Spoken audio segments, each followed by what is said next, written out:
원래 교회에서 신앙생활을 아주 열심히 하던 사람이었어요. 청년부 회장도 하고 주일학교 봉사도 하고 이렇게 열심히 신앙생활을 하다가 어느 순간부터 갑자기 목사님의 설교에 대해서 막 비판하고 교회의 방향성에 대해서 뭔가 안 좋은 얘기를 하는 그런 사람이 된 거죠.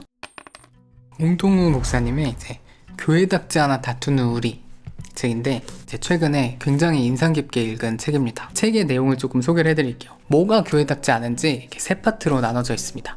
그래서 이렇게 책에 보시면은 이렇게 캐릭터들 있잖아요.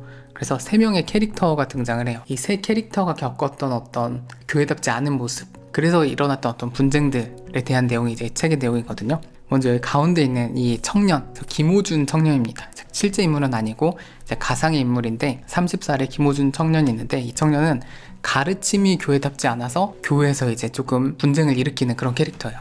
그래서 제가 가장 이입해서 봤던 인물인데, 뭐지 내 얘기인가? 이렇게 딱 댓글 해주셨는데 저도 뭐지? 내 얘기인가? 이 느낌 정확히 딱 받았어요. 이제 김호준 청년은 원래 교회에서 신앙생활을 아주 열심히 하던 사람이었어요. 청년부 회장도 하고 주일학교 봉사도 하고 이렇게 열심히 신앙생활을 하다가 어느 순간부터 갑자기 목사님의 설교에 대해서 막 비판하고 교회의 방향성에 대해서 뭔가 안 좋은 얘기를 하는 그런 사람이 된 거죠. 그래서 청년부에서 막 수군거리는 얘기들이 많아진 거죠. 저 오빠 옛날엔 신앙생활 되게 잘하더니 왜 갑자기 저렇게 변했을까? 왜 시험 들었지 왜? 이러면서 이제 막 수군거리면서 분쟁이 생기게 됐는데, 이 김호준 청년의 불만은 가르침이 교회답지 않다라는 얘기였던 거예요. 그게 왜 그렇게 된 걸까? 이제 그걸 추적하는 게 이 책의 내용인데, 신학교를 다니신 분들도 이걸 많이 겪으실 것 같고, 사실은 자기 신앙에 대해 고민하는 분들이라면 다 이 김호준 청년 같은 시기를 보내지 않나 싶습니다. 그래서 이 김호준 청년이 겪는 그 어려움이 뭘까를 이제 홍동우 목사님은 어떻게 설명하냐면, 본인의 현실이, 본인의 세계가 설명이 안 되는 어려움을 이제 접하게 된 거예요.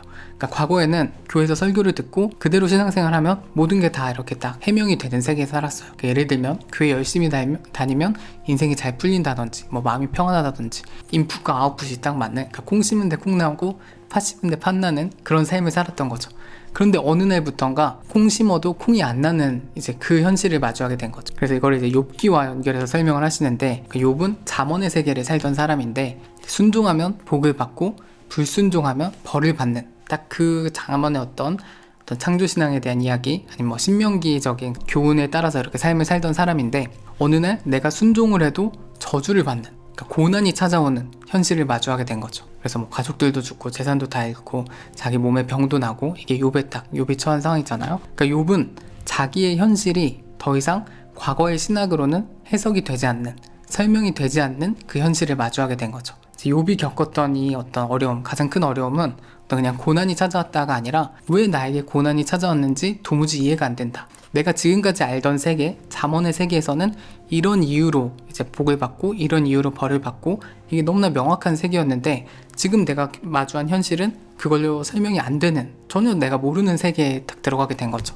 그래서 이렇게 자기가 알던 세계에서 모르는 세계로 들어갈 때 우리는 신앙의 재구성을 경험하게 된다는 게 이 첫 번째 챕터의 핵심 내용입니다. 그러니까 이 김호준 청년도 정확히 그런 일을 겪었던 거예요. 내가 20대에는 이렇게 신앙생활하면 이렇게 삶이 이렇게 풀리고 이게 너무 잘 이어졌는데, 이 김호준 청년이 이제 취업 전선에 뛰어들고 직장생활을 하고 이렇게 하다 보니까 기존에 있던 어떤 설교들, 내가 알던 신앙관으로는 해결되지 않는 문제들을 막 겪게 된 거죠. 그래서 사실 김호준 청년이 겪었던 이 신앙의 재구성, 그 혼란은 자연스러운 일일 수도 있는 거고, 삶의 맥락이 달라지면 우리의 신학에 대한 반응도 달라질 수 있으니까, 그 과정에서의 그 답이 부재한 상황, 신학이 부재한 상황에서의 어떤 울분, 그런 고통, 이런 게 이제 교회에 대한 비판으로 터져나왔던 게 이 김호준 청년의 이야기다. 그럼 이제 이 김호준 청년은 이 과정을 거쳐서 어떻게 이제 자기 신앙을 회복한다고 할까요? 아니면 신앙의 이제 다음 스텝으로 나아가는지, 그 과정이 이제 이 김호준 청년과 욥기의 이야기를 계속 이렇게 엮어가면서 해설이 되는 게 1챕터의 내용입니다.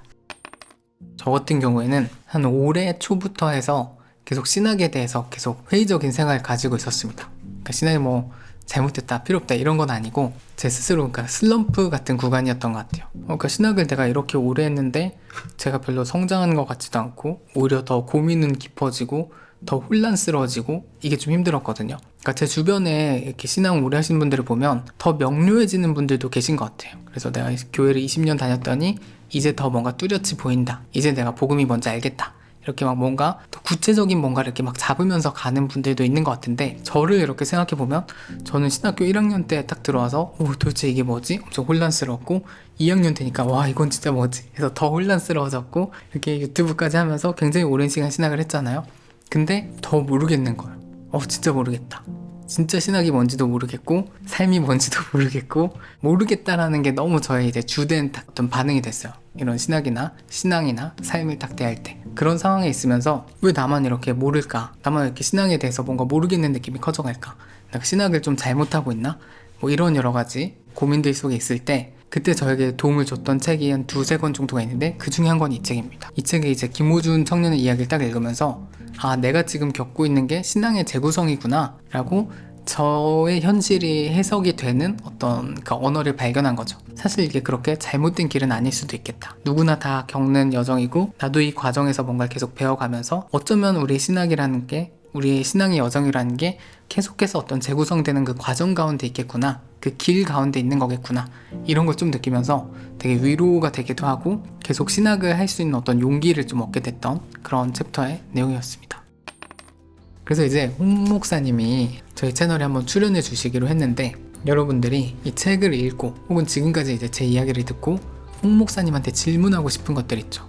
그러니까 뭐 교회 분쟁에 관해서 얘기해 주셔도 좋고, 아니면 뭐 김호준 청년의 이야기, 교회 내 가르침의 문제, 이런 거 얘기해 주셔도 좋고 댓글에 남겨주시면 좋겠어요. 여러분들 어떤 교회 경험담 얘기해 주셔도 좋고, 신앙 고민 같은 거, 교회 내 갈등, 뭐 어떤 게 됐던지 이제 홍 목사님과 저희가 같이 읽고 이야기 나눌 만한 댓글들을 이렇게 남겨주시면은 저희가 홍동욱 목사님이 오시는 그 방송 때 이제 사전 질문처럼 이렇게 다 준비를 해가지고 그걸 가지고 또 이렇게 이야기를 나눠보는 그런 시간을 마련해 보겠습니다.